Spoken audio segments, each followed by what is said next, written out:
Bonjour. Vous êtes-vous demandé pourquoi on compte l'année sur 12 mois, les heures, 24 heures dans une journée, 60 minutes par heure, 60 secondes par minute, alors que tout le reste est en base 10? Eh bien, c'est parce que ce décompte du temps nous vient des Sumériens. La civilisation de Sumer, première civilisation connue, identifié à partir de 3400 avant Jésus-Christ, comptait en base 12, parce que les Sumériens comptaient sur les phalanges des doigts, comme ça. Par exemple, 1, 2, 3, 4, 5, 6, 7, 8, 9, 10, 11, 12. On imagine très bien les commerçants sumériens échanger des œufs, des poulets d'une main, et de l'autre compter comme ça sur leurs phalanges en base 12. Et lorsqu'ils ont fait une douzaine, ils le comptent sur les doigts de l'autre main. Une douzaine, deux douzaines, trois douzaines, cinq douzaines, ça fait 60. Voilà pourquoi les Sumériens comptaient en base 12 et en base 60. Alors ils ont découpé l'année en 12 mois. Ils ont découpé la journée en 12 heures, la nuit en 12 heures aussi, ça s'est fait ultérieurement. Et comme ils comptaient en base 60, ils sont restés sur le principe de découper leurs heures en 60 minutes, 60 secondes. La civilisation prépondérante qui a suivi sont les Égyptiens, qui construisaient les pyramides. Donc les Égyptiens, eux, ils comptaient sur leurs doigts des mains et sur leurs doigts des pieds. On imagine bien les scribes égyptiens assis en tailleur, pieds nus, comptant sur leurs 20 doigts. Et donc eux comptaient en base 20, 400, 8000.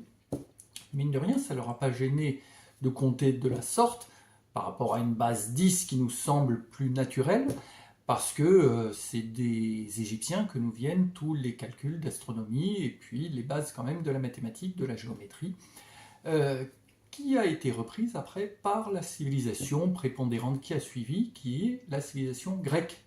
Les Grecs, eux, portaient des sandales et donc ne comptaient que sur les doigts de leurs mains, donc en base 10, 100, 1000. Alors, il n'y a pas que les Égyptiens qui comptaient en base 20, pardon.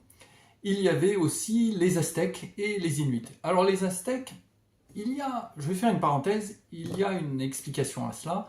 Il est possible, c'est une théorie, que les peuples mésoaméricains, donc les Aztèques et avant eux les Mayas, étaient soit des descendants d'Égyptiens qui aient traversé l'Atlantique, puisque si on regarde les Mésoaméricains et les Égyptiens de l'Égypte antique, ce sont les deux seuls peuples qui faisaient, comme je vous le disais, des pyramides, qui avaient des bateaux en paille, qui avaient un empereur-dieu qui personnifiait le soleil avec une caste de prêtres qui dirigeaient la société, qui n'avaient pas l'esclavage, mais qui recouraient à du travail obligatoire, voire à des prisonniers de guerre, qui connaissaient la roue mais ne l'utilisaient pas pour justement laisser du travail à tous leurs prisonniers. Quels sont les autres exemples aussi? Ils utilisent des hiéroglyphes, d'une part comme de l'autre. Bref, beaucoup de points communs qui fait qu'un navigateur norvégien a essayé de faire la preuve qu'il était possible de traverser l'Atlantique avec un grand bateau de paille. J'ai oublié son nom, vous le retrouverez écrit ici.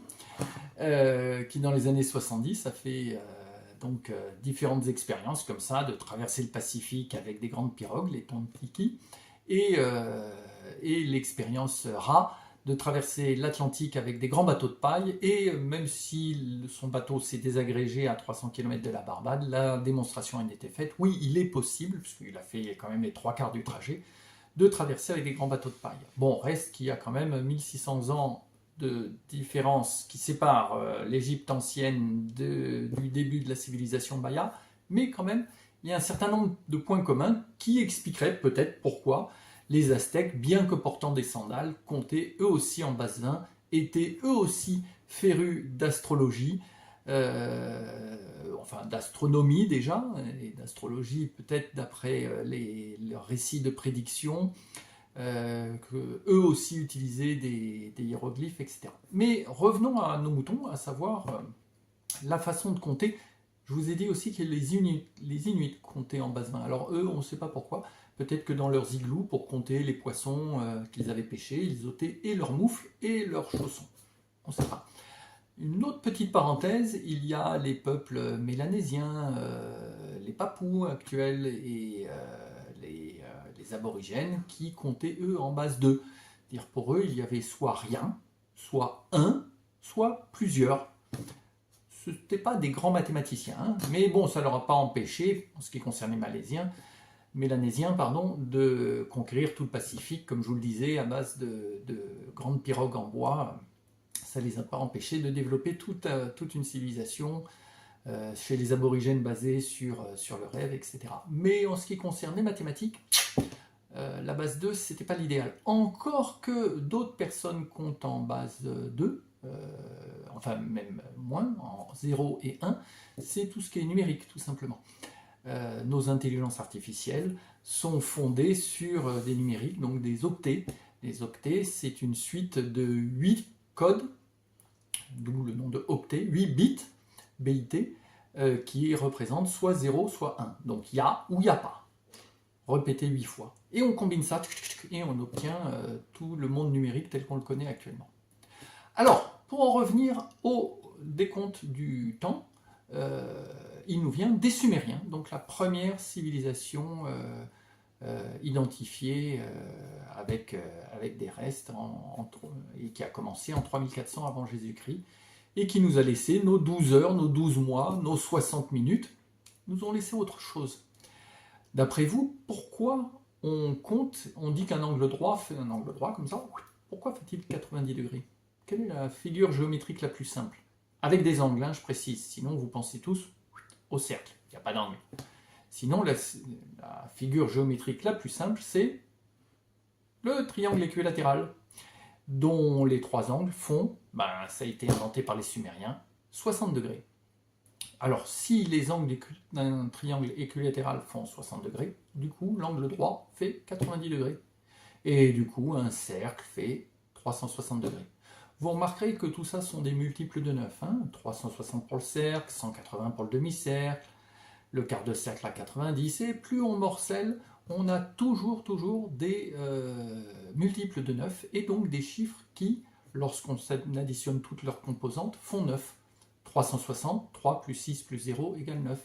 90, 9 plus 0 égale 9. 45 degrés, donc la moitié d'un angle droit, 4 plus 5 égale 9. Et vous pouvez comme ça diviser ou multiplier par 9. Enfin, vous aurez toujours des multiples de 9 et donc des chiffres qui, lorsqu'on additionne tous ces nombres, obtiennent 9. Ce qui a fait dire, alors là on n'est plus dans la science, on est plutôt dans les croyances, à des gens du Moyen-Âge que 999 représentait le signe du Seigneur et donc 666 celui de la bête. Ça c'est plutôt de la numérologie, ce n'est pas de la science. Alors, revenons aux mathématiques, à l'histoire des mathématiques. Il y a un grand inconnu, il y a quelqu'un qui est resté très discret quasiment jusqu'à la Renaissance et que les Arabes nous ont transmis, c'est le zéro, tout simplement. Et oui, toutes les mathématiques, toute la géométrie euclidienne qui nous viennent avant les Romains, des Grecs, c'est fait sans le zéro et donc sans les nombres négatifs. Alors on pourrait dire que le zéro est nul, qui sert à rien. Ben si, il sert à déterminer ce qui est au-dessus, le positif, de ce qui est au-dessous, le négatif. Ce qui ouvre toute une voie des mathématiques très intéressante, qui est venue bizarrement très tardivement, alors que toutes les bases nous venaient avant les Grecs des Égyptiens, avant les Égyptiens des Sumériens. Je voulais ajouter un petit truc sur le découpage des mois. Les Romains commençaient leur année au mois de mars, ils n'aimaient pas trop le mois de février, ils disaient qu'il faisait froid, ça porte malheur, etc. Donc eux ont découpé les 365 jours en 31, 30 jours, 31, 30 jours, etc. Et ont nommé leurs mois en fonction d'abord des dieux, Junon pour janvier, Mars pour le dieu Mars, etc. Et après, en l'honneur de Jules César, ils ont nommé Julius, en l'honneur de Jules César. Et puis après, Auguste, pour pas qu'il soit jaloux, on lui a donné le mois d'août. Et pour pas qu'il soit jaloux non plus, on lui a mis 31 jours aussi. Retirant en décalant tous les autres mois et retirant le dernier au mois de février que décidément on n'aime pas. Comme ça, moins longtemps il dure, le moins longtemps on a froid. Sinon, septembre, octobre, novembre, décembre correspondent les noms au 7e, 8e, 9e, 10e mois des Romains. Bon, nous ayant commencé l'année À partir de janvier, on a tout décalé. Voilà. J'espère que cette petite histoire des mathématiques vous a plu. J'ajouterai... Ah oui, tiens, on peut parler quand même du 19e siècle, où a été établi l'étalon qu'est le mètre. Pourquoi dit-on que la circonférence de la Terre fait 40 000 km exactement? C'est ça.